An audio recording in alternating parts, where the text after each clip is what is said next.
All right, guys, we're back after a little hiatus. All right, so first thing I want to talk about, which it's not really even a debate or anything like that. Um, I just saw this little fan theory from the third trilogy of the recent Star Wars from the first set of them. It had Han Solo and his son Ben Solo, or Kylo Ren. They're meeting up, and as well, if you've watched Star Wars, Kylo Ren kills him. So I saw this fan theory. I'm just going to read it. I should have shared it with y'all so y'all could read it along, but I didn't think that far ahead. So it says, I think Han is the one who activated the lightsaber, not Ben. Quote, I know what I have to do, but I don't know if I have the strength to do it. Will you help me? And Han says, yes, anything. Kylo pulls out his lightsaber, holds it in both hands. Han reaches down, grasps the center of it. We just see their faces, but we notice they aren't struggling. Lightsaber activates and goes through Han. Kylo looks startled for a moment and says, thank you. Han touches his son's face, and falls into the abyss. Kylo and Ben's journey to the dark side required him to kill his father. Han knew this and knew his Snoke would kill his son if he failed the task. By Han activating the lightsaber himself, Kylo can still go back to Snoke and report that the deed is done, but the fact that it was really him that killed his father ensures that he will always be a smidge of light left in him, and he can never be snuffed out. Thus, eventually, Han's sacrifice will succeed in his promise to bring their son home. So, with that being said, I just thought that was kind of cool because, in movies, we just see the scene and we just think about what's happening. Not that this is true. And Ryan, I know you're really into, reading different sites and stuff like that. I don't know if you've came across or if anybody's came across anything like that, but I just thought it was a really cool, different look at that scene to think that kind of makes sense that he's like, I'll bring our son home, talking to, Leia, and it doesn't look like they're fighting over that lightsaber, like it said, and he dies, and like you said, if he would have went back, Snoke would have probably killed him because he didn't do his deed to truly become dark. But anyways, y'all can comment on it or whatever. I just thought that was kind of cool and wanted to share that. I've heard the theory before. You have? Yeah. I mean, I don't see any reason to disagree with it, to be honest with you. Yeah. You could, it's fun, it's like all these Disney stuff. Like, they said Anna and Elsa in Frozen, when their parents go off on that trip and they die, they said if you go back to Little Mermaid, that boat that's under the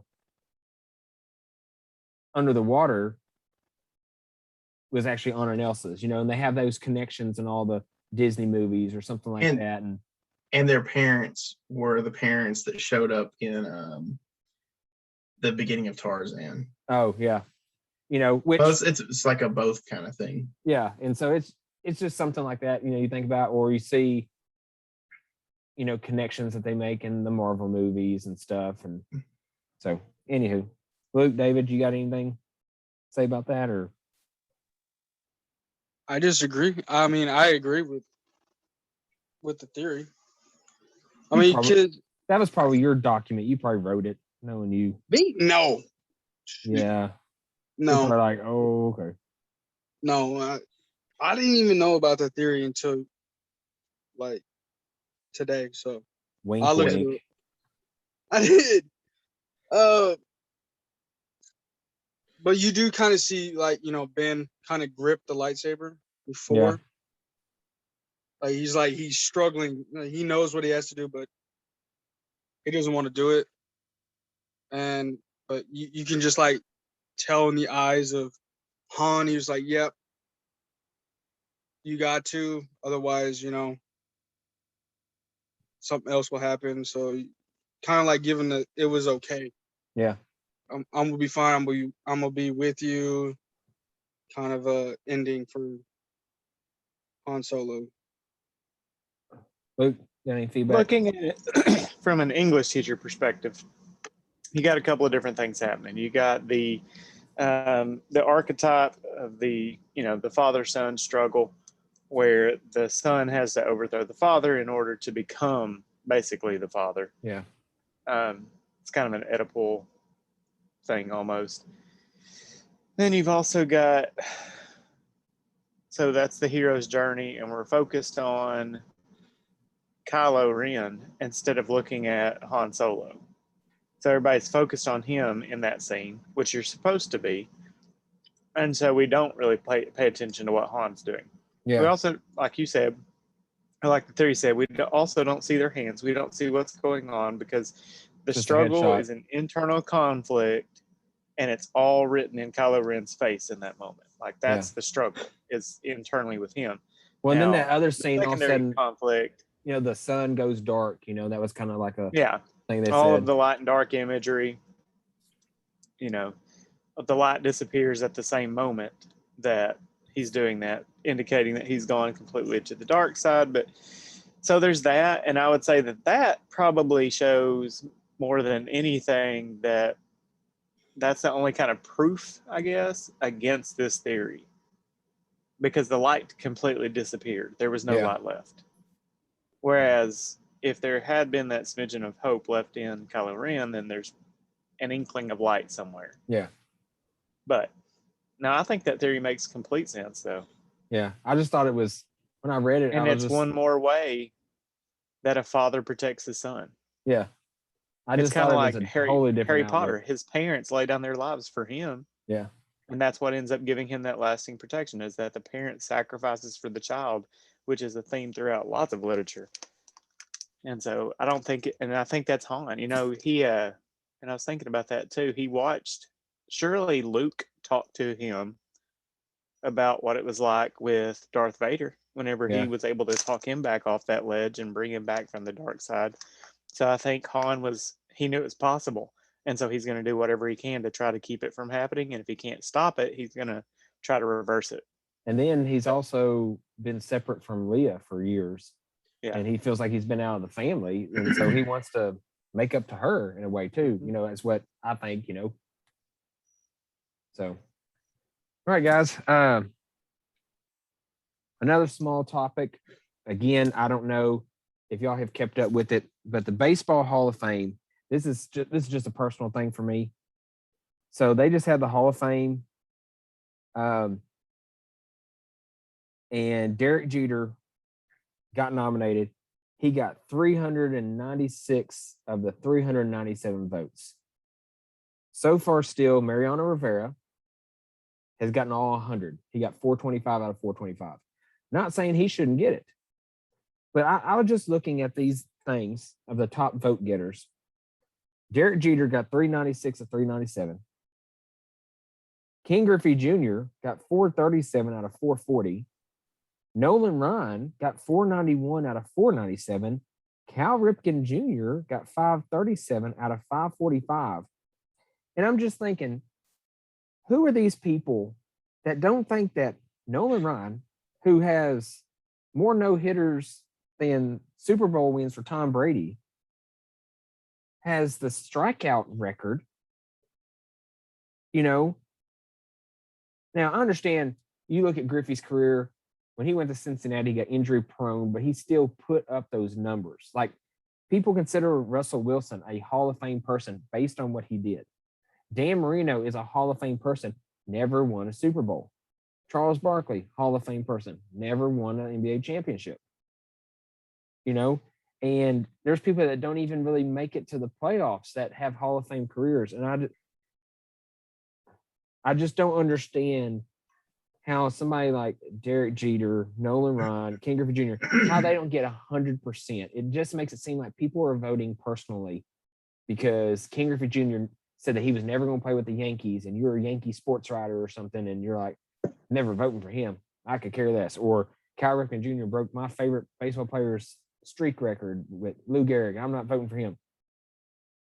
So it's like, because I understand not everybody turns in votes. That's why there's 425 voters, 397, 440. There's a different amount. So That's just me being on a soapbox.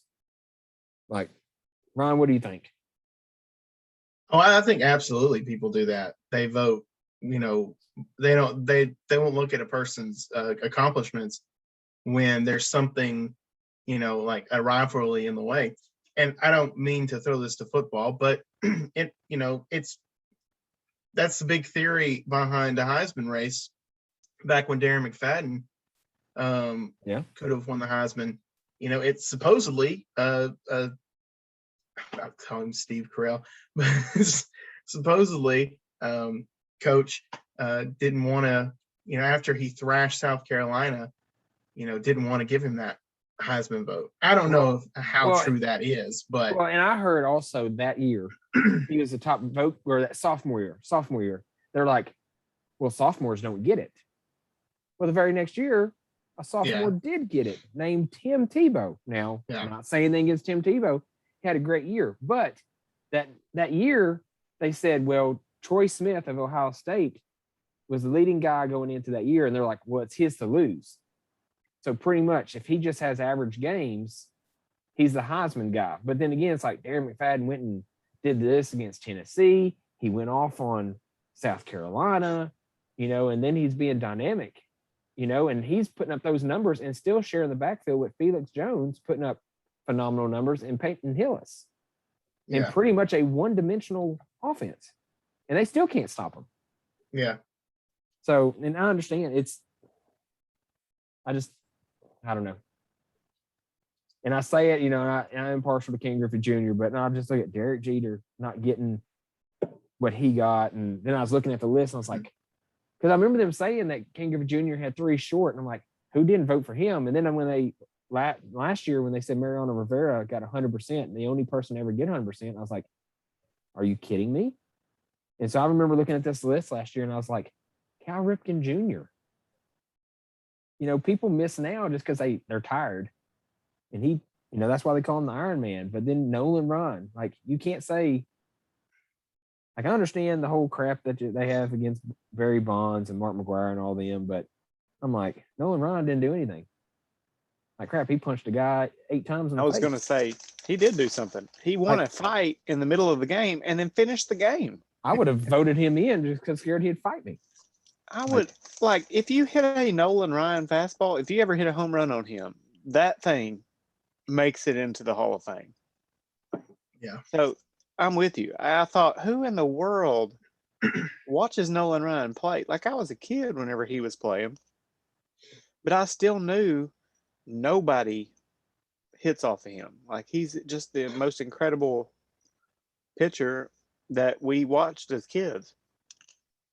And Ken Griffey Jr., same thing. Like, that was a household name. Everybody knew who Ken Griffey Jr. was. And so it just seems like, are you just doing it to be a stick in the mud? Like, are you just, maybe you missed it. Maybe you didn't see the whole, 5 years of baseball. You didn't watch something. And you came back in and you're like, well, I don't know who that is. I'm just going to vote against him. Yeah. I didn't know that guy played baseball. Maybe it was the guy that, I forget what the guy's name was that he got in the fight with.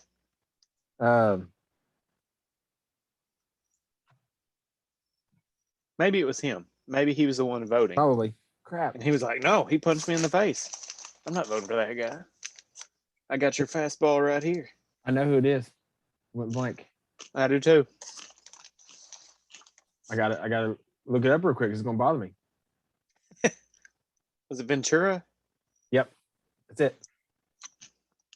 I kept thinking I kept thinking that was right. And then I kept thinking Aaron Boone. I'm like, no, that's not right. He's another third baseman. But anyways. All right. Let's go ahead and move on to some of the main topics I want to talk about. We're going to get into the first week, but I want to start off with the first week of the NFL season with the Bucks Cowboys game. The game finished on a controversial pass interference. And I looked it up, pass interference rule in the NFL, it states any act by a player more than 1 yard beyond the line of scrimmage that significantly hinders an eligible player's opportunity to catch the ball. Now, here's my thing. one of the announcers on the game, and then like a bunch of people I see on Facebook, they said they saw an extension of an arm. All I see, and I'm looking at the photo, I see Godwin's arm up, like a little elbow, like he just did this to stop. And when I like rewound the video, I see a Dallas Cowboy boy who is backpedaling. And when you're backpedaling, you don't have the great balance anyways. And so just the lightest bump can throw you off. But I don't see like an extension of an arm like they wouldn't, NBA offensive is like you extending that arm. You're actually pushing them off. And I just didn't see that here. Not, again, he got some separation, but with the Cowboy backpedaling, I also don't see him being able to react to the ball with the timing it was thrown. Again, just me, but and again, I don't know if anybody saw it. I can share y'all the picture I have, but if heard about it, Ryan, what do you think? I'm glad it didn't actually end with a flag.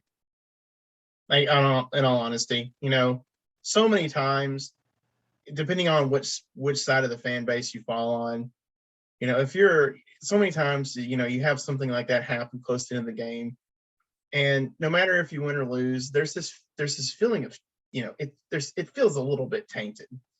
I don't know. It's like almost at the end of the game, people would rather just don't throw a flag. Let's just see what happens. Yeah. Don't throw a flag. Well, let them just go at it and just see what my happens. thing was, I actually thought the only person I like, real quick, the only person I like is Bruce Arians.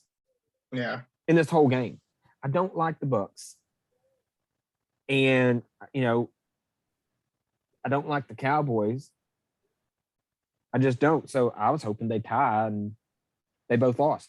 So, so I was partial to it. It's not like I was like, go there. I don't even have Tom Brady on my fantasy team. Yeah. So it didn't bother me either. Or so, but anyways, go ahead, Ryan. I after watching it and then watching it like be replayed multiple times the next day, I kind of came to the conclusion I didn't really see the pass interference myself. I thought he was just moving his arm, and I didn't see him push him, so I just didn't see the pass interference. Again, even if I did, as a person that's also not a fan of either of these teams, like I was watching it purely from I was watching it purely because I love football. Yeah. And I turned it on, honestly thinking this is just going to be a game. And then it like turned into like a really good game. And so I was like really plugged Kind of like into the Las it. Vegas game the other night. Yeah, it was such a good game that my wife, who hardly watches football, was kind of got glued to it. Yeah, she got glued to it for a while. But I was glad it didn't. I was glad it didn't result in a flag. And I think they said this on like Undisputed, because that's the one I usually listen to when they're talking about this kind of stuff. Even if they got the flag, let's say that they got the flag, you still had Tom Brady with like a minute left. This is when they scored like the very end. I was like, and it's Tom on Brady the ball with a minute and 40 seconds left. I was like, they're going to probably win this game because it's just about on the that 26-yard line. Yeah. So they're in field goal range for one. He just needed. We all knew he wasn't going for a touchdown. We all knew he was driving down there for a field goal. So who knows what would have happened? It would have been way cooler, I guess, if they had intercepted the football. But it was. I was okay with it. If you're a Cowboys fan out there that's listening to this and you're still upset by it, I'm sorry. I understand, because Dak played so good that game, and y'all had a really good game plan, but I don't think it was a flag, and I'm glad it didn't end with a yellow flag on the field. Well, I hate when games do that. They're probably still mad about the catch, no catch. Yeah. They're gonna blame this pass interference on that. That's exactly what I was thinking too. If it wasn't for this, they would have caught it 10 years ago. Well, listen, Cowboys fans, at least you have a franchise quarterback. Until he decides I want more money and I'm not playing for 2 years. I say that as someone who, week to week from here on out, as a Broncos fan, I'm not sure we have a franchise quarterback, because it could all blow up in our faces. Teddy Bridgewater had a great game, but I mean, next week he could have a really bad game, and they're like, all right, let's roll out Drew Lock. And they were just going back and forth every single week with Teddy Bridgewater and Drew Lock. Whoever's got the hot end. Like, why don't y'all just play catch with each other and just they should run Wildcat with them. Yeah. David, what do you think? Did you get to see it? I mean, I watched the game. Oh, But I didn't watch, like, okay, never bad mind. games. Never mind. You can just say no. You didn't watch it. I can tell where I watched till like the mid third quarter, and then I went to bed. Speaking No, of so I quarterbacks didn't that see- had bad games, He was So, just mad that Aaron Rodgers lost. I knew that. Yeah. Look, Hey, My you team played can say it. terribly. You can say it. Aaron Rodgers is he did not sabotaging his show team. up. You I can don't say care. I'm I don't convinced. care if they say, "Oh, we came in there low energy. You're supposed to come in there. It's week one. Everybody's hyped." I don't understand how you come in there with no energy at all, and then put on a performance like that. I am convinced. Who do they play this week? They play on Monday Night Football, and Saints. They played Detroit. they play Saints. Oh no! It's I'm not talking the about Packers. the Packers. Who they play next week? Oh, next week. I don't know. I think they play Monday Night Football with the Lions, if I'm correct. Yeah, they play against Detroit. If he has another game like that, I've been convinced that he's going to sabotage something this season. I thought it was going to go, he was going to have a rocking season and then wait all the way until like they get to the very and end, and it'd just be like, yeah, take this Packers. But I mean, they're gonna have to pay him if they bench him. They he's still got have to pay guaranteed. him. Yeah, he's got guaranteed money in there. And They There's- reconstructed his contract for this year. So tell you, that man is vindictive. Like, it is well documented that he is a vindictive person who holds a grudge. He doesn't talk to his family. Like, I don't want to get into his personal life, but he doesn't talk to his family. You don't think you don't think he cares? He's gonna. I'm telling you, there's a chance he sabotages the season on purpose. But my thing is, it doesn't make sense. Like, It doesn't if you bring back Randall Cobb, who once was your number one guy, and then you're like, well, here, Green Bay front office, I give you the bird. No, then what was the point of bringing him back if you're just gonna blow off the entire season? That's what I don't understand. Petty vindictiveness. They didn't give him a say to begin with, which made him upset. and then you bring back somebody who's out of their prime. Yeah. Even if he said bring them back, and they're like, okay, we'll finally just make you happy. It's like all he's done there is you forced them to pay someone else that he's not going to play well with because he doesn't want to. It's like, so who's the winner here? It's Aaron Rodgers. He's going to get paid. He's making them pay somebody else a lot of money, and then he's going to burn the ship down before he leaves. Because, and not that he's not good, because he's a great route runner and stuff, but the only consistent fantasy person that's a receiver is Devontae Adams in the last 2 years. And, Valdez-Scantling, he'll have a 60-yard catch, and then next game he catches fries. Hey, look, flamethrower. That's a good burger. But It's a plug. But if they lose another game, we're saying if Tom Brady, oh my goodness, if Aaron Rodgers has another bad game, then the conspiracy theory is still going to go on, because they talked about it before. They talked about, he's going to take them to the playoffs and lose the big game, or he's just going to screw them over during the season. And now that He first does game that happened like anyway. that, and He did that when he was trying. Yeah. But, he had the worst game of his career. He had 5 interceptions last year. 5 in 16 games. Ironically, that was with the Bucks. He's got 2 already. Yeah. And he had like 40-something, 46, 8 touchdowns. Like, that's tied, if not beat Dan Marino's old record. He's right there on the verge of breaking Peyton Manning, and And not saying, he could have a down year. He probably really didn't do as much training because he was, they've made jokes about him hosting Jeopardy and he's been on some other shows. Mm-hmm. So they could say, well, he's just not in shape. But then again, like he knew what he was doing all off season. Like he was going to be signed somewhere or traded faster than Deshaun Watson was. Like it's just simple as that. But I don't know. I mean, if it gets any worse, then just you guys will be riding the Jordan love Love. boat. I'll tell you that. Sending Jordan Love. I mean, I'm not mad. I mean, it's week 1. It's one game. A lot of the teams that I wasn't expecting to win won. So like I was confident. I know you wasn't expecting the James. Saints to win, and they won. Jameis Winston threw 5 touchdowns and only threw a $148. Who does that? Yeah, I'll say this. If I was a hardcore Packers fan, the one thing that would make me upset the most is that pretty much across the board, every quarterback besides my quarterback had a decent to great game. Like, I mean, I'm serious. Like, if you go back and watch all the games or look at them, all the quarterbacks besides Aaron Rodgers played pretty well. But I mean, I'm not mad. I mean, I was mad that it was like 38-3. I was like, wow, we only scored 3. That's pathetic for week 1.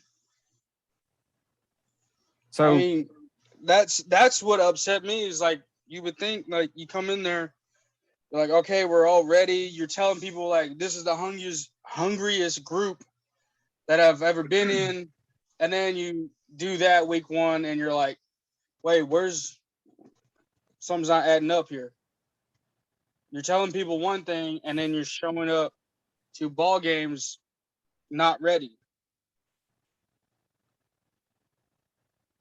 well, speaking of, that's what frustrates me. It's like, come on, man, don't do that. well, speaking of week 1, that division has no winners. Yeah, I know. The NFC West and AFC West have all won. Let's see some other. Philadelphia is 1-0 in that division. The only team that has won. Miami Dolphins are 1-0, and Buffalo and New England both started 0-1. Cleveland Browns almost pulled off a win against Kansas City, but that didn't happen. But in Houston, with a backup quarterback, I guess you could say, is 1-0. In Tennessee, Indianapolis, all those guys lost. I know it's too early to tell. There's an extra game this season. Do we think any records are going to be broke this year with that extra game? Probably not. Like, it depends on what kind of record. I don't even know if you can count them because it's 17 games. It's not 16 like it has been. So if I'm Peyton Manning and I've got an extra game, I'm going off. Like I'm putting a record up that nobody's touching. Yeah. And I know, but it could be. How do you compare that? Do you do it by game average? Like points per game? Let's say somebody through 16 games, they got 54 touchdowns, and everybody's like, they're gonna get touchdowns next week. And the next game they play, let's say they actually play it, and they don't get it. I would say you put like an asterisk beside it. Like if they did it in 17 games, they go, this was done in 17 games. But if they honestly like broke a record, when do they take the asterisk away? Because the same thing happened to Roger Maris. He didn't break Ruth's record in 156. He broke it in 162. I think you put a line across the bar and you say this is in 16 game seasons, and then everything from 2021 forward is a different. Like you just put that, I guess. I don't know. We'll see what Until everyone now is dead and it goes down in the history books, that's when you stop saying it.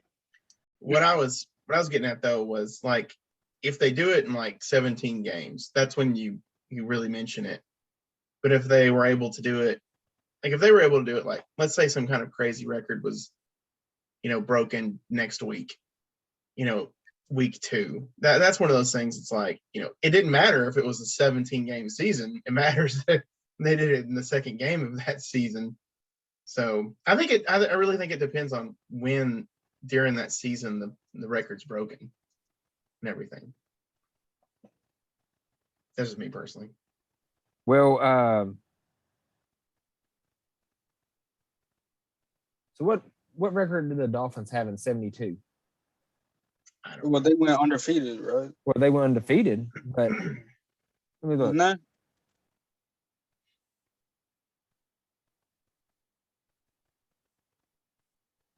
Well, that didn't pull it up.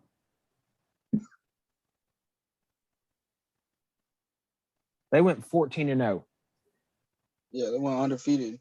The Patriots were the first team to go 16-0 in the regular season. They're going to say they're the first team to do that. Well, of course they're the first team because the other team only had 14 games. And so then they were the first team to go 18-0 because I think those Dolphins went 17-0 or something with the 3 rounds of the playoffs. Now, of course, they went undefeated because they won Super Bowl where Patriots didn't. But it's the same thing with, with like if you think of basketball, it's, they still play the same amount of games, but Warriors have the greatest season ever, but yet they didn't win the championship. So do you really say they're the best team ever when they don't have the championship go with it, when the Bulls lost one more game, but still won the NBA championship that year? Like, my thing is, I agree. I don't want to see records broken because I'm thinking, well, crap, Peyton Manning could have that record. Adrian Peterson needed 14 yards that year after he tore his ACL. Yeah, Calvin Johnson could have broken that record if he had a little bit extra yardage. Just thinking about things that have been close to touchable, or LaDainian Tomlinson, Priest Holmes, some of those running backs, they could probably hit the 30 mark. And just to think about some of the running backs like Barry Sanders, if they had an extra game in those years, man, where would those records be at? So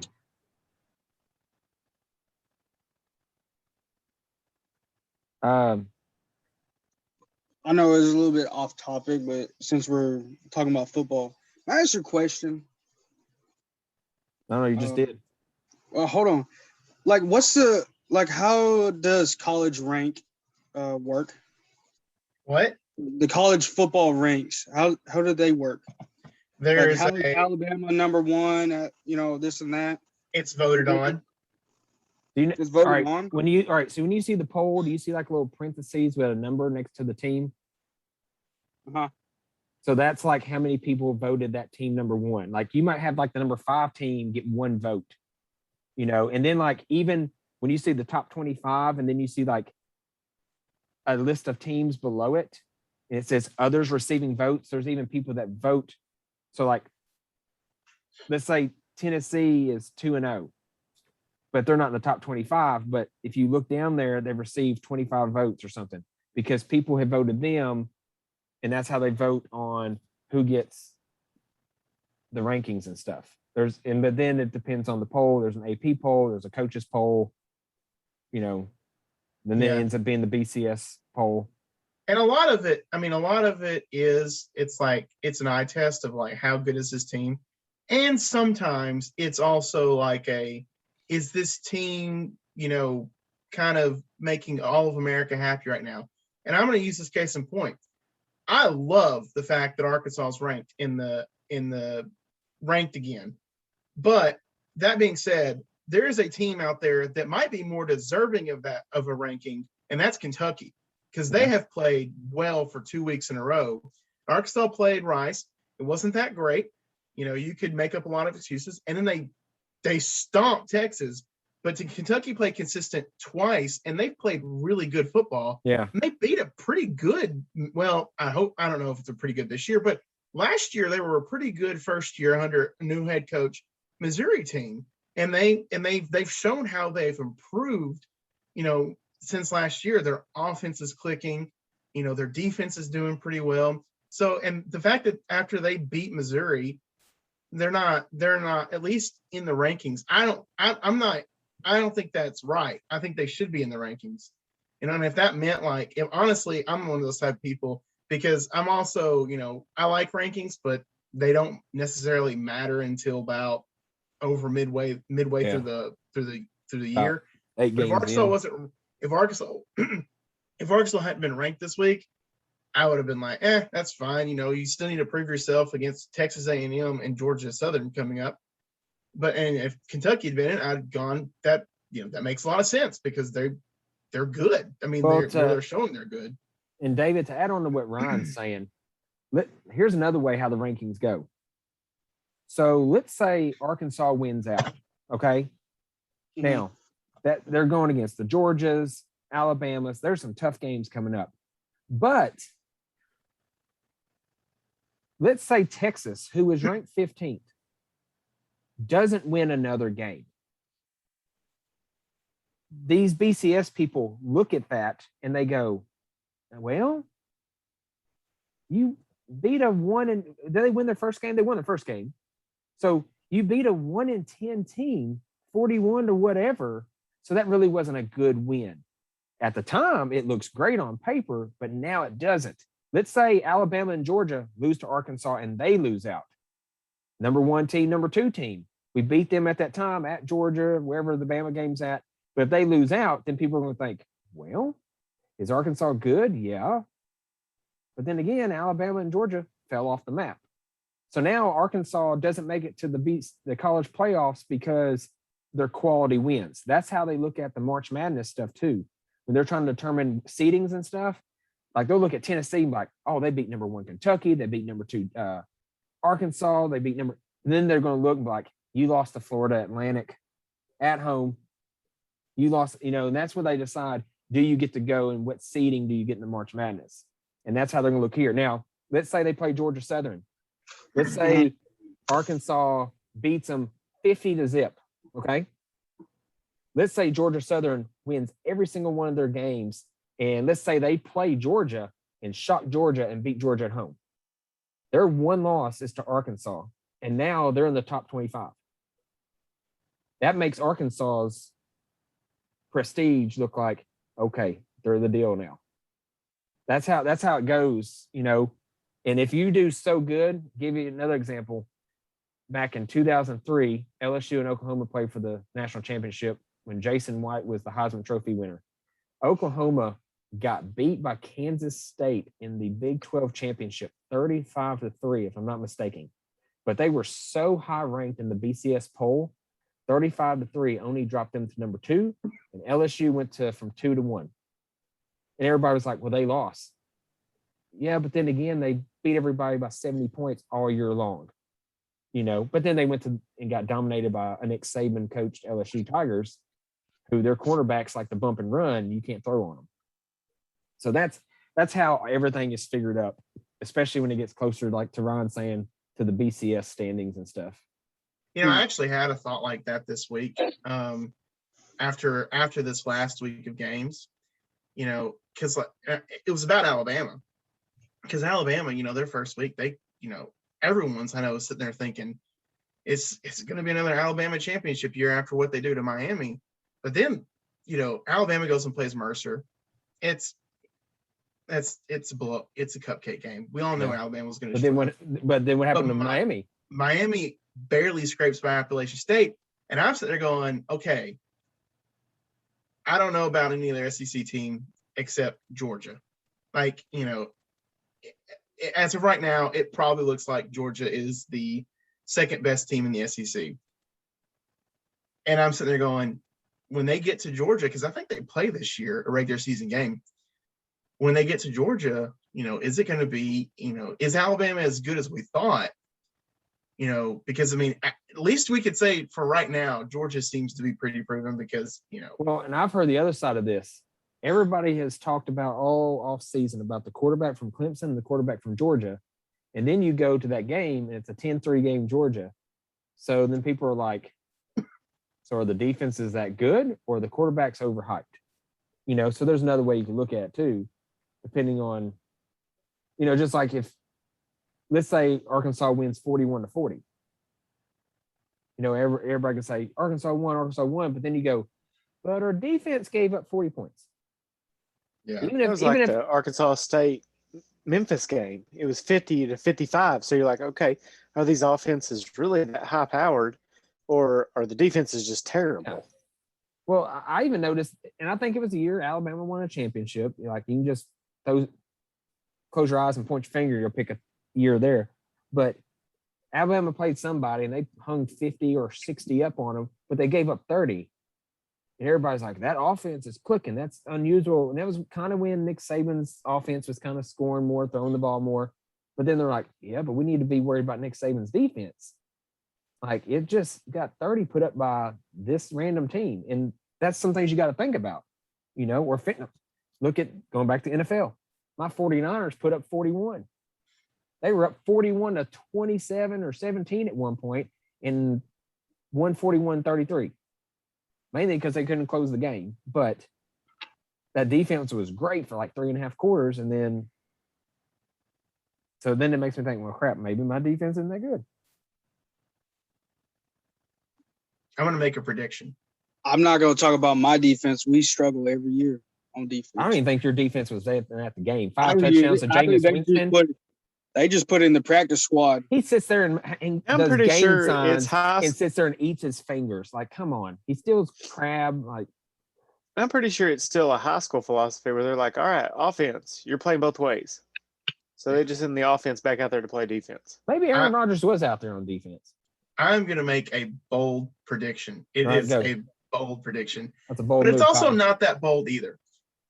If Alabama's they can win with this strategy. If Alabama's defense is not that good, or is not as good as what has been led to believe through the Miami game, Ole Miss will beat them this year, hands down. I can see that. Because Lane Kiffin, I'm convinced Lane Kiffin's all he wants to do is beat Nick Saban. Yeah. So I mean, you're right, but I think he obsesses about it. I think he actually might have something in his house that's just an effigy to Nick Saban, so that he could, when he beats him, he'll be able to finally burn that thing. Yeah. But I'm convinced, if there's going to be a team, unless it, like I said, if there's going to be a team that is not as upper echelon as maybe Georgia is, it's probably going to be Ole Miss. And I could see them actually winning that game this year because, I mean, you look at last year, they took Alabama to the brink. And then the next week, Matt Corral gets rocked by Arkansas. Yeah. You can't tell me they weren't spending all of their time on Alabama. I'm not saying that Arkansas wasn't improved, but they were spending all of their time on Alabama. They had that circled on the calendar right there. Yeah, so if they got there as the rest of the season. I'm going to predict it. I'm going to say if Alabama's defense is not as great and Ole Miss's defense is slightly improved, Ole Miss is going to win that game this year. When I saw something, is something about is their defense that improved, and then in parentheses is maybe. We're going to find out against Toledo. Yeah.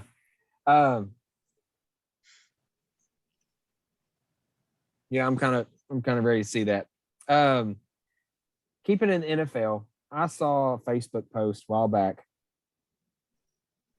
Cam Newton lost his job. Let me find it. Pretty much it said it's sad to see that Cam Newton got cut because he wasn't vaccinated, and just went on that I don't think that's why he got cut.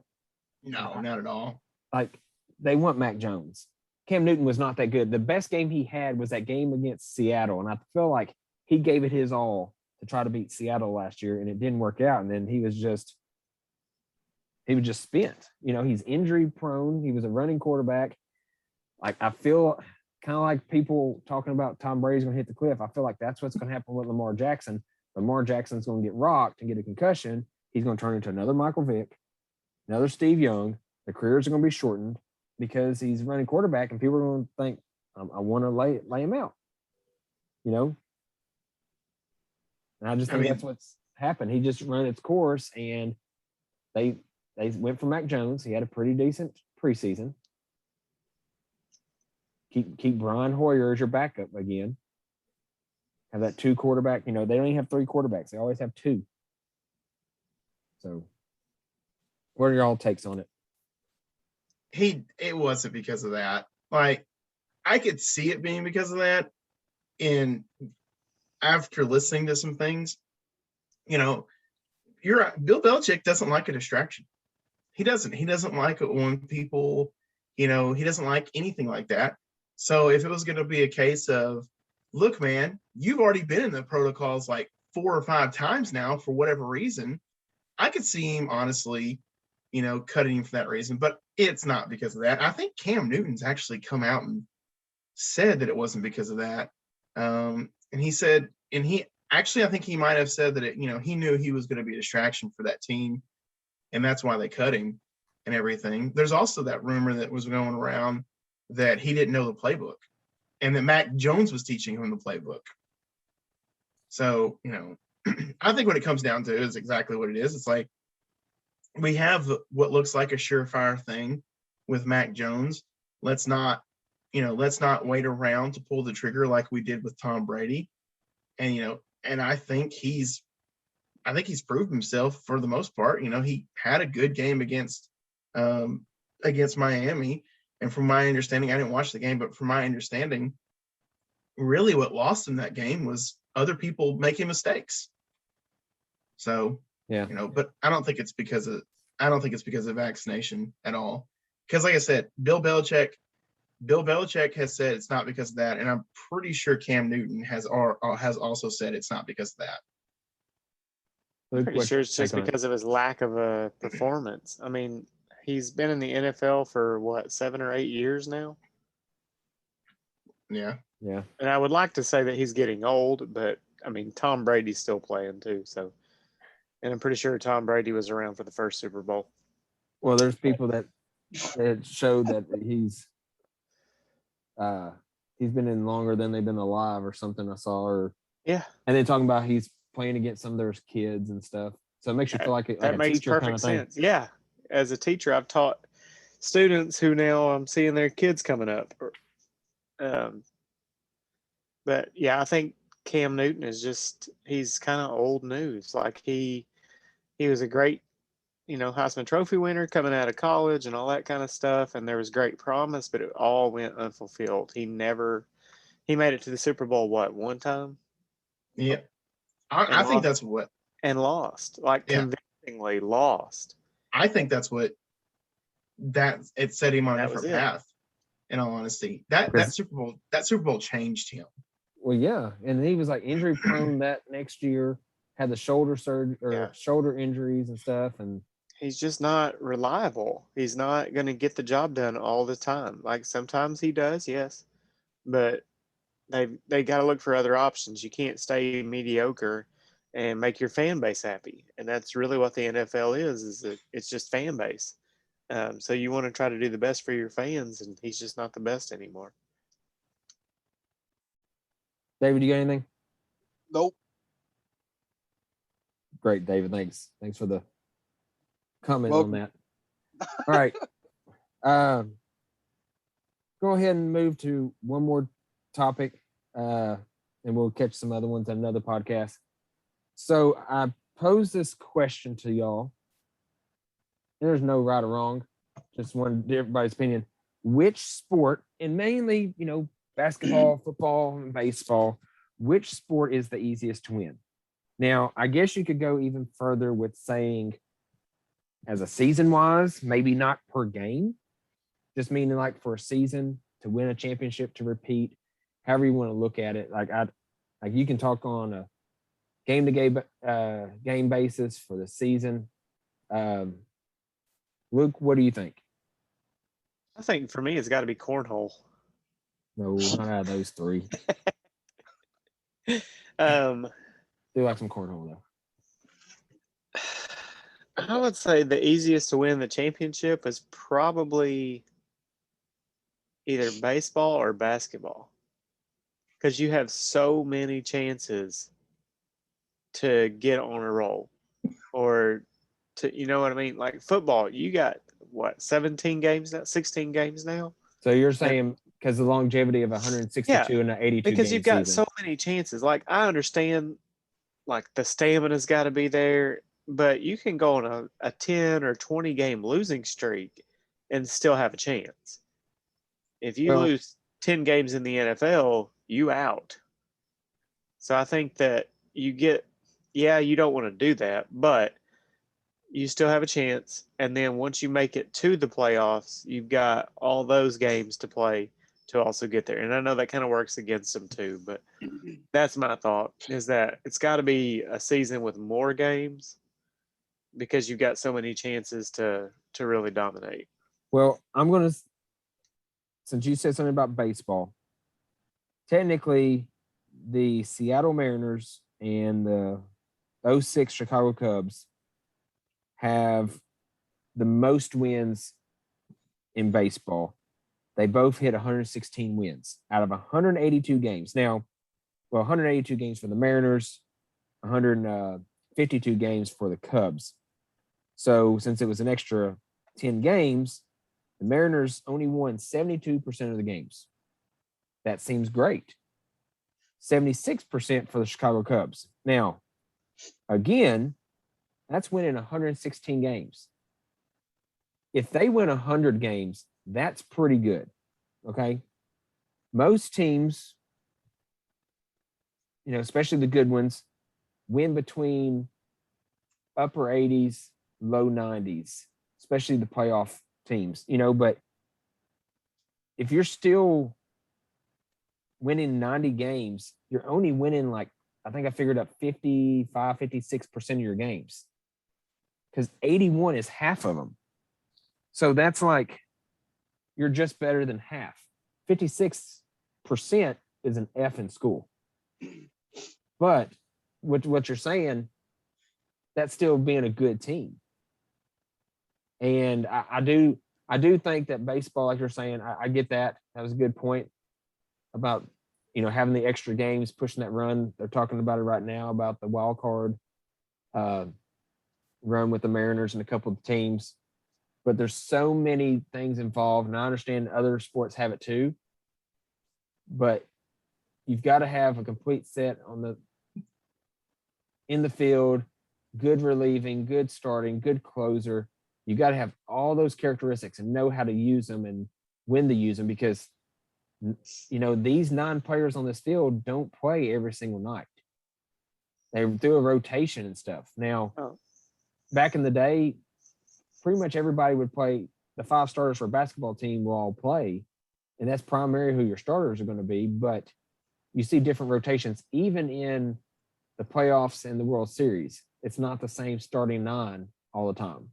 Oh yeah, and don't get me wrong, I'm not saying it's easy to win in any sport. Like, Oh, there's yeah. a reason why championships are such a big deal, and that's because of how much strength or stamina or skill is needed to get there in the first place. But I do think with the extra games, you got some wiggle room. So if in football, if you're finishing 500, you're not even making the playoffs most of the time. Well, unless you're in the NFC East. That's true, because that's wide open even with 6 wins. But if you're in the AFC, if you've only got 8 wins, you're not making it. And if you lost 8 games in the in NBA, they play what, 100 and something games, 190? 82 for basketball. 82 games. If you flip a card, let's say that you did only lose 8 times. That's 74. No, yeah, 74. So you won 74 games. That's a lot of games that you won. If you lose 8 in the NFL, that's half your season gone. So, because a pretty good season is 60 games, which is still 75%. And in baseball, that's phenomenal. Yeah. Now, when you start winning mid 60s, then it's like, well, you had a very, very great season because only, 3 teams have hit 70 wins in NBA. Yeah. David, what do you think? I would say football. Of course. Because you're limited to make mistakes in football, whereas in baseball and basketball you can make a certain amount of mistakes, but if you're on a winning season, those certain mistakes don't necessarily. So let me ask you this. So much. are you saying in that situation that shows you how great the Patriots are? I mean, Because technically they're a title contender every year from 2001 now, until Brady left, and they went to numerous ones in a row, won numerous ones in a row, and won a good handful of them. The Chiefs went back to back Super Bowls. So are you saying those teams are pretty elite because of the fact that they can run the table and get back there? I mean, yeah. I mean, how many times can you go back to back, depending on the people you have? And like in football, it's hard to go win one title, let alone try to win it twice. Whereas in basketball, sometimes the unexpected happens, like Milwaukee Bucks winning the title when everybody thought Phoenix was better. So it's hard for anybody to repeat. But then again, it's happened more often than in the in NFL. basketball than it has in the NFL. Well, even in baseball. Right. So I think it would be harder to win a championship in football because you're limited in mistakes, whether you're offense or defense. It's hard with even like 16 games. It's hard because you one day or 1 week in one game you have the best offensive game, and then you don't have the next week best offensive game but a decent defensive game, and you're like, well, you can win half, but still it's hard to prove yourself as a champion in football and make it and then repeat it compared to like the NBA. Like the Warriors have done it, what is it, 4 or 5 times? So winning a championship? Yeah, well, being in the championship. Like how many times have they been in there? 4 or 5 times. Won, what, 3 of the 4 or 5? I mean, it's a lot harder to be in, like, play football and win a championship than it is in basketball or baseball, which I don't watch a lot of baseball, so I don't know. So for me, it would be basketball or football. And I would say soccer as well, because it's hard to score in like 90 minutes. Because sometimes you'll see a game that'll go 90 minutes and nobody scores. Well, yeah. And then they'll do an extra 3 or 5 minutes, and then. David, do you play soccer? Me? Yeah. Video game wise. Oh Lord, never mind. Ryan, we're moving on to you. We're not talking about video game crap. So I actually have a different opinion and I think in all honesty, it's much harder to win a championship in descending order. It's much harder to win a championship in baseball, basketball, and then football. And the reason why I think that is because in baseball, and again, it goes in descending order, in baseball, basketball, and football, there is, and I don't think you can deny this too much, there's an amount of luck involved playing those 2 games, the first 2 games, than there is in football. And the reason why I say this is because you can have one of the best hitting teams in the world, but you can't necessarily, at least to my knowledge, you can't necessarily, you don't know where that ball is going when you hit it every single time. And so, let's say that, you have another a team thing with that too, the best hitters, bat what 333, 350, and talking about percentages and stuff, that's only 33%. Yeah. So again, you're only hitting 33% of your hits, and when you think of that, you're like, well, crap, that sucks. But then again, that's great. Yeah. And there's times that just like you get a team with a hot hand. I will use, since I've followed it extensively this past year, I will use the NCAA, so collegiate baseball. Arkansas was no doubt the best team in the SEC this year. They didn't make it to Omaha, and it's because at the end, NC State, which we could talk about other things with them, but NC State just got the hot hand. The day before they got their hot hand, they got destroyed. It's like 20 to, I think, 1 at the end of it. Same thing. I thought Tennessee was gonna, most likely win it all. It's just, it just kind of like their streak kind of went out. They're a great hitting team. But sometimes things happen. Arkansas, the second day and the third day when they played NC State, just about every single ball they hit was a pop-up. I'm not joking. It was a pop-up, and things like that just happen. Now, should they have adjusted in some way to maybe, better their chances? Yes. I'm not saying baseball is just a purely luck sport, but, I think there's more luck involved with that than there is with the other two sports. In basketball, again, I think you lessen that luck, but hey, you go out there and you could just shoot bricks all day, or you could shoot it and the ball could just, hit the net or hit the rim just right where it just will not go in. And if you can't hit a basket, then you're not gonna get lucky, or you're not gonna win a game. But in football, there's besides talent, there's just so much strategy involved with football.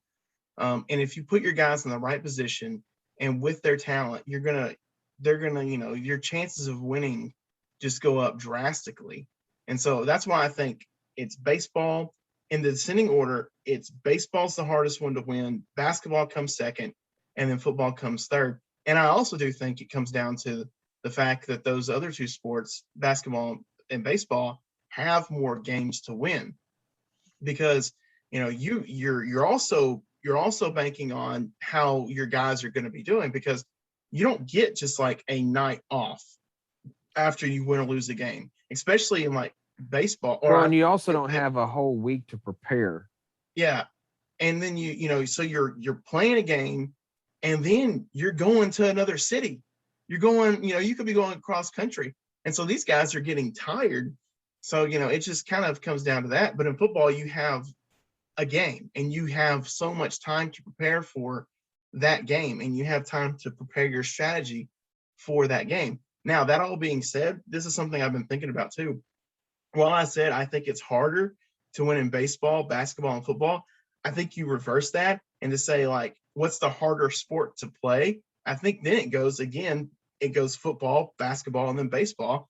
Because I say that because in baseball, besides the pitcher most of the time, most of the other guys, like, you could get into a situation where you're just standing out there the whole entire time, and that keeps people fresh. And it's not as taxing on the body. But harder to win a championship, baseball, basketball, football, but it's much more difficult to play football, basketball, and then baseball. But I'm not saying that means that just like any person can go out there and play Major League Baseball. I'm not saying that at all. Yeah. I just think in the three that, there's a difficulty level actually playing the game, and there's a difficulty level trying to win a championship in that game. And I'll say this, football, you have a one shot in the playoffs. You've got to be on, just like March Madness. You've got to be on for 6 games in a row to be able to do it. Where baseball, you lose the first, and basketball, you lose the first game, you're like, all right, here's what we're going to do differently. we're going to guard Kobe Bryant and double team him the rest of the series. We're going to guard Steph Curry and we're going to know what pant size he wears. So, all these, in baseball, they will shift teams, and they know that guy's going to always hit it in the right field. We're going to shift the defense all to that side. And so if you hit it there, now if you hit it in the opposite field, that was just a good hit. So there is a strategy there. Then you got to think, well, like, Arkansas can't use Kevin Kopps tonight. We need to save him because we're going to play Tennessee tomorrow. We need to save him so we can have him for the rubber match in the third game against, so there's that strategy. Basketball, you have strategy because, like I said, if you lose one game in the series, it turns into, okay, this is what we got to do differently. We're not getting our shots. Now,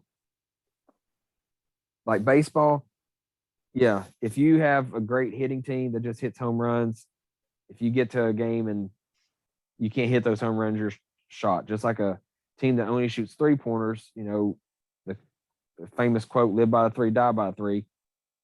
Those teams generally don't tend to win. The reason some people will say, well, you got Golden State. They do a lot more than just shoot the 3.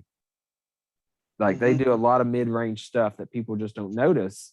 And that's why they're so good. And that's why Kevin Durant fit that system. But NFL teams can get hot, but I personally see it very rarely. The one team I think about that got hot at the right time was the Giants when they beat the 18-0 Patriots. That wild card team should have not even been on the same field. But usually you see teams that come into the playoffs and then they just, do you think, okay, they won the last 5, but then again, they can't hang with the Patriots. You saw Patrick Mahomes a couple years ago. He fell short even though his team was hot. Peyton Manning, his great statistical year, goes against the Seahawks, and like you would think that the last Super Bowl Peyton won was that year. You would thought he had been injured. Yeah. So. And that's a kind of to another point you just made. A football team worth their salt is going to adjust. Like if a team comes out defensively and like, okay, we're going to shut the quarterback down.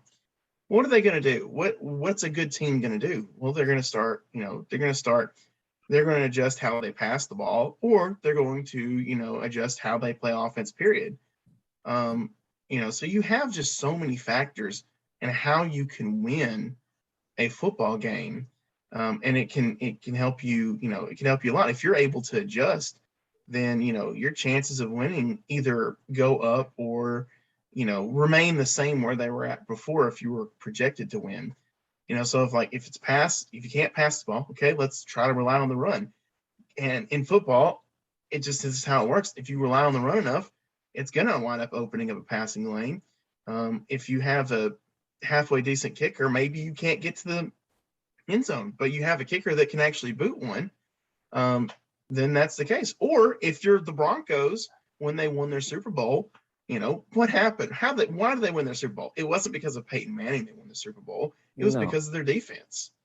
All they needed Peyton Manning to do in that Super Bowl was manage the offense, manage the game. Don't commit any stupid mistakes. Get them some points. And that's exactly what happened. So there's just so many factors on a football team. For me, that's why I say, it's a lot easier for what the game is. It's a lot easier for a team to win a championship with all the factors that go into football. And it sounds crazy because, obviously at the end of the day, it's still difficult to win a championship. Oh yeah. It's no walk in the park. You still have to contend against the people in your division and then in your conference, and then you have to do a whole playoff. So I know it sounds like, to say easiest, might be thinking, oh, it's just, but obviously it's not easy no matter what. Well, I would, not to back out of my previous answer because I still think that it's true, but if you have a star player on the basketball team, LeBron, he can kind of carry that team. So he can put the team on his back, he can go do everything, and he can still pull out the wins. If you have a star player on a football team, like Peyton Manning or Tom Brady, that really carries the team. And it's possible that, the rest of your team may not be that outstanding. But if you got Tom Brady on the team, it doesn't matter how great your receivers are. He's going to find them and he's going to hit them. And all they got to do is put their hands together on a football. So that helps. But on a baseball team, I feel like if you got, other than maybe the pitcher, if you had Nolan Ryan as your pitcher, that's great. But you don't typically just have a star on the team that can do everything by himself. Well, look what you're talking about right there. Ken Griffey Jr. probably one of the best players and never won a championship, mainly because you had Randy Johnson, another great pitcher, but after Randy Johnson, there was no other pitchers. Recent years, Felix Hernandez, probably one of the best pitchers in the game. Mariners had no batting, so Randy Johnson with the Diamondbacks, he threw one hit games, had an ERA of like 1 point something. He lost games 1-0, 2-0 because his team could not get a run and he would lose games.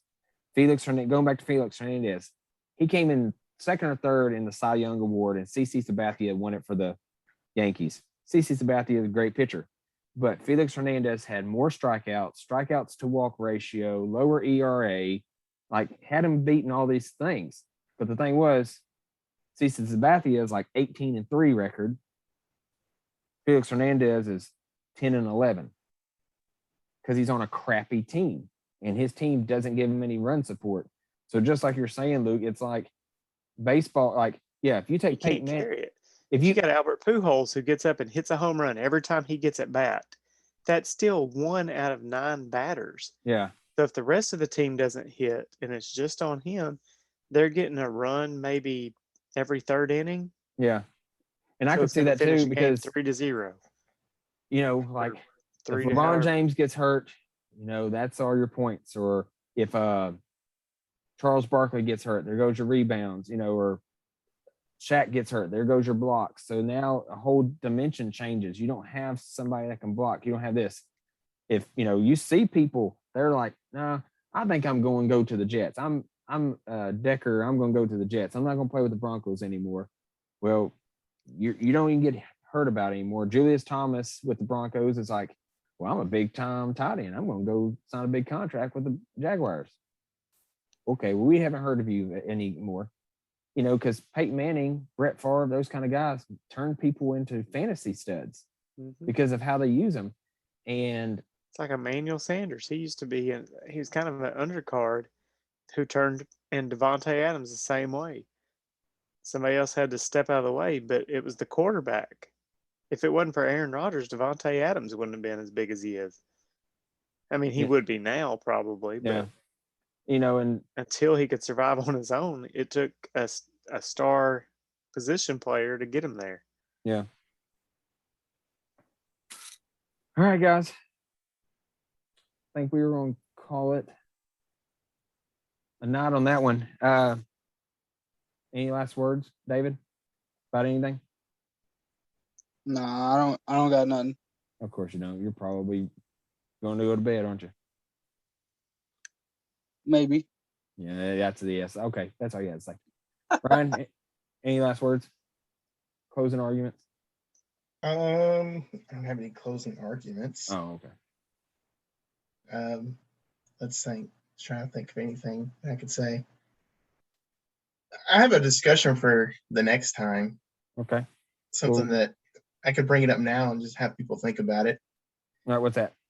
Well, it's not real. Maybe there's an easy. It's very easy to answer, but so I think a lot about college football because I love college football. If the listeners out there that don't know, college football is my thing. It is my jam. And I was just thinking about coaches recently, and you have coaches. There's a clip off of 247 Sports. I don't know the guy that talks about it, but he's talking about Sam Pittman and why Sam Pittman works for Arkansas, that is. And it's he talks about a culture thing. Well, it just got me to thinking about this, and it kind of involves Sam Pittman, but really it involves Nick Saban. And that is, why does Nick Saban work? Because he is a guy that, he runs what is effectively a machine, but he's also super personable. And that seems to have, that's the best thing. But then you have guys that want to be a machine and, they could have success. And then you have guys more like Sam Pittman, who are not running a machine. They're very personable. It's a relationship. And it's, it's that kind of stuff, it's not really a question, but it's more of a discussion. Like how did Nick Saban figure it out to have the best of both worlds? Because clearly he does, it is 100% a machine, but he still talks to all of his players. They still, like they were saying, and I know this is such a brag for Alabama, but someone asked him about, the players that were playing in the NFL this week, and he's like, look, we have messages that go out to them, but it is difficult at the same time to message 78, 80 people, individually about good luck today, or how are you feeling before your first NFL game. And it's just how did he figure that out? That's that's something we can discuss next time. Yeah. That's good. That'd be a good topic. Luke, you got any last comments? If you're swinging a 22-ounce hammer, make sure you hit the right nail. Yeah. Although I didn't hit my nail. I just hit the meat of my finger. Watch where you're swinging your hammers. David, watch where you're swinging. David's asleep. Oh, his brother must have told him a joke. No. Oh yeah, he's not very funny. The joke was, soccer's not that hard. Just kick a ball. The joke is, David, did you know that an antelope can jump higher than a house? Did you know that? No. That's because most houses don't jump.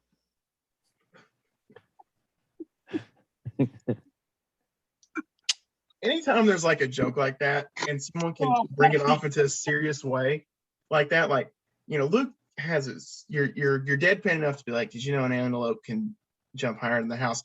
I imagine there's that one person out there in the world, and maybe they'll hear it, maybe they'll watch this, and the first thing they'll think as soon as you say that, I've seen it's their jump. argument. Yeah, their argumentative.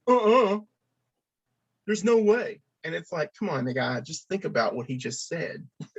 Well, it's just the whole where do you bury survivors? You're like, in Canada. Well, no, they half of them were there. No, survivors. Oh, survivors. Well, David, you really want to know a joke? Sure. Green Bay Packers season. There's your joke. I'll leave you with that. Dang, that's harsh. Well, that's what you get for signing a guy that doesn't want to play with you. You might as well went and got Deshaun Watson. But all right, guys, thank you for the topics. It was great feedback. We missed Ross tonight. He had a long day, he said. So hopefully we'll have him back next time. For people that have been listening, thank you for listening. If it's actually been people in Australia and South Africa, really appreciate that. That's pretty cool, I guess. We will be talking about Ron's topic about how do certain coaches just get it. That sounds like that'd be a good topic for next time.